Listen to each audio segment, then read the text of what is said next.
한때 가난에 허덕였지만 시간이 흘러 선진국 반열에 올라설 만큼 부유해진 국가들이 있습니다. 가난한 국가가 부자가 되는 공식이 있을까요? 1965년 8월 9일 싱가포르는 말레이시아에서 분리돼 독립국이 됐습니다. 스스로 원했던 독립이라기보다는 정치와 인종 갈등 끝에 연방에서 밀려난 결과에 가까웠습니다. 싱가포르는 합병을 통해 확보하려 했던 약 1,100만 명 규모의 내수 시장을 하루아침에 잃었고 배후지와 천연 자원도 없는 작은 섬으로 홀로 남았습니다. 당시 싱가포르는 실업률이 높았고 도심에는 과밀한 빈민가와 무허가 정착촌이 넓게 퍼져 있었습니다. 1967년 영국은 싱가포르 주둔군의 철수 계획을 발표했는데 이로 인해 영국 주둔에 의존하던 수많은 일자리가 사라질 수도 있었습니다. 좁은 국내 시장만으로는 필요한 일자리를 만들 수 없었고 주변국을 상대로 보호무역을 펼칠 조건도 갖추지 못했습니다. 이때 싱가포르 정부가 내린 답은 해외 기업이 이곳에서 제품을 만들어 세계로 수출하게 하는 것이었습니다. 이미 1961년 경제개발청을 세우고 주롱 지역에 산업단지를 조성하기 시작했으며 의류, 장난감, 가발 같은 노동 집약적 제품부터 생산했습니다. 독립 뒤에는 미국과 유럽 기업을 직접 찾아다니며 세금 혜택과 산업용지를 제공했고 1968년 미국 반도체 업체 내셔널 세미컨덕터에 투자를 유치하면서 전자산업 성장의 계기를 마련했습니다.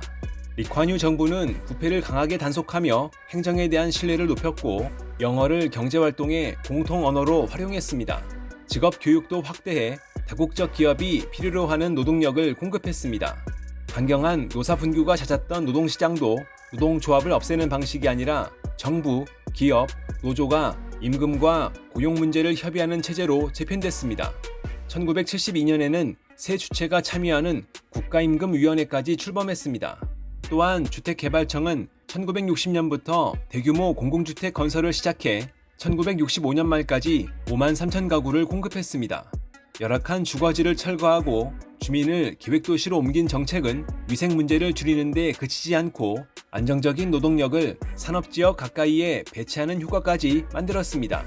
이렇게 출발한 수출 제조업은 전자, 정유, 석유화학, 정밀기계와 바이오 산업으로 고도화됐습니다. 기존의 중개무역항도 세계 각지에서 들어온 화물을 다른 배로 옮겨 싣는 환적 허브로 성장했습니다. 싱가포르가 최초의 컨테이너 터미널을 가동한 1972년 이후 처리 물량은 가파르게 늘어 2025년 싱가포르항이 처리한 컨테이너는 역대 최대인 4,466만 TEU에 도달했습니다.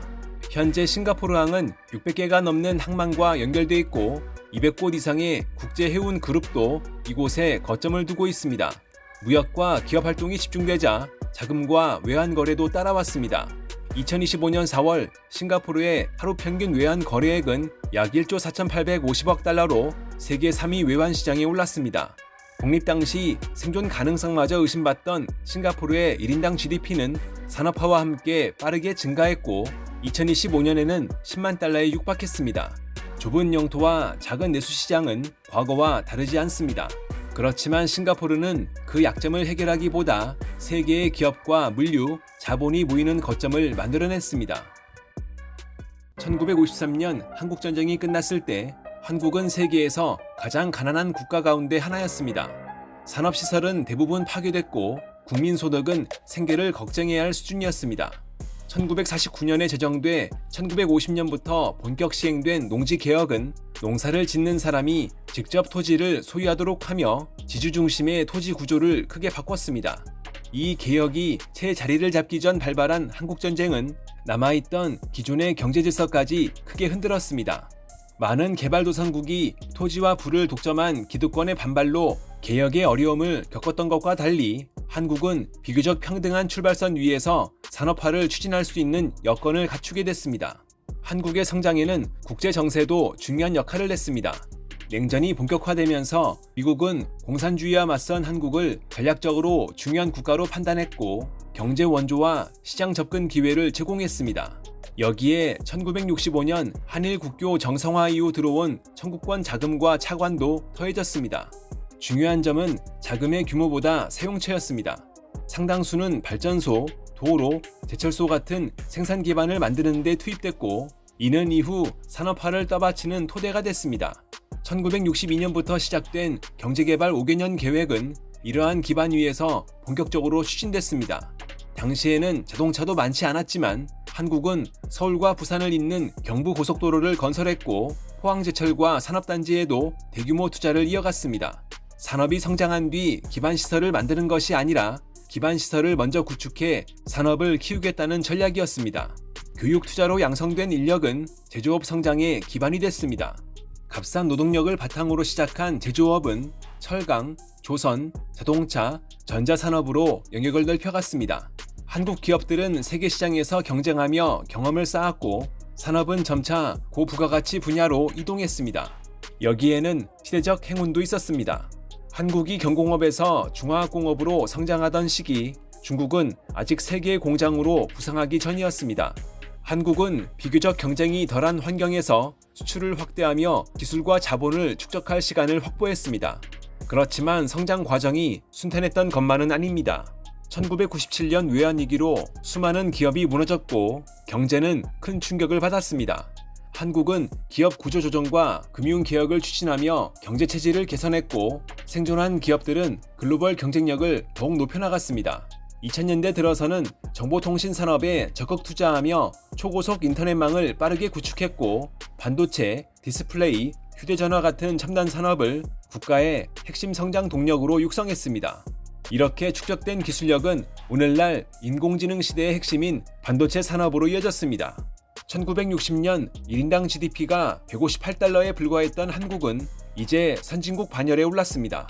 한국은 제조업을 선택했고 산업의 수준을 끊임없이 끌어올리며 세계적인 산업국가로 성장했습니다.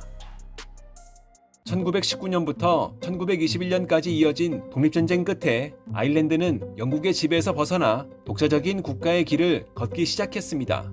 정치적으로는 자유를 얻었지만 산업 기반은 취약했고 경제는 농업에 크게 의존했습니다. 그 결과 많은 젊은이들이 일자리를 찾아 영국과 미국으로 떠났고 인구 감소는 오랫동안 국가적 고민이었습니다. 독립 이후 아일랜드는 자국 산업을 보호하기 위해 높은 관세를 부과하는 보호무역 정책을 추진했습니다. 하지만 경쟁이 사라진 산업은 생산성이 떨어졌고 경제 성장도 정체됐습니다. 1945년 이후 서유럽 국가들이 전후 호황을 누리는 동안 아일랜드는 그 흐름에 올라타지 못했고 수십만 명이 더 나은 삶을 찾아 해외로 이주했습니다.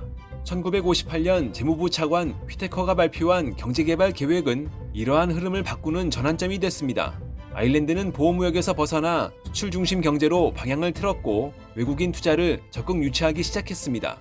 이어 1973년 유럽 경제공동체에 가입하면서 유럽 시장에 자유롭게 접근할 수 있는 기반도 마련했습니다. 1980년대 후반부터는 법인세를 낮추고 외국인 투자 유치에 더욱 집중했습니다. 영어를 사용하는 유럽 국가라는 장점에 젊고 교육 수준이 높은 인력까지 더해지면서 다국적 기업들의 투자가 빠르게 증가하기 시작했습니다. 그 결과 1990년대 중반부터 아일랜드 경제는 폭발적으로 성장했습니다. 켈트의 호랑이라 불린 이 시기에는 연평균 경제 성장률이 10% 안팎을 기록했고 유럽의 가난한 농업국은 첨단 산업 국가로 빠르게 변모했습니다. 이후 인텔을 시작으로 애플, 구글, 메타, 마이크로소프트 등 세계적인 기업들이 생산시설과 유럽본부를 잇따라 구축하며 아일랜드는 유럽 최대의 기술허브 가운데 하나로 자리 잡았습니다. 2008년 글로벌 금융위기로 큰 타격을 받기도 했지만 아일랜드는 다시 회복했습니다. 다국적 기업의 자산 이전으로 인한 통계적 착시가 존재한다는 지적도 있으나 가장 최근인 2025년 기준 1인당 GDP는 약 13만 달러에 이르며 세계 최고 수준입니다. 아일랜드는 모든 것을 직접 만들기보다 세계 최고의 기업들이 먼저 찾아오는 환경을 만드는 걸 선택했습니다. 싱가포르는 세계를 연결했고 한국은 직접 만들었으며 아일랜드는 세계 최고의 기업을 끌어들였습니다. 출발도 달랐고 선택도 달랐습니다. 그렇지만 세 국가 모두 자신들이 처한 현실을 냉정하게 받아들였고 그에 맞는 전략을 수십 년 동안 흔들림 없이 이어갔습니다. 한 국가를 부유하게 만드는 것은 천연 자원이나 넓은 국토만이 아닙니다. 미래를 바꾸는 것은 자국에 맞는 길을 찾고 끝까지 밀고 나가는 힘이었습니다.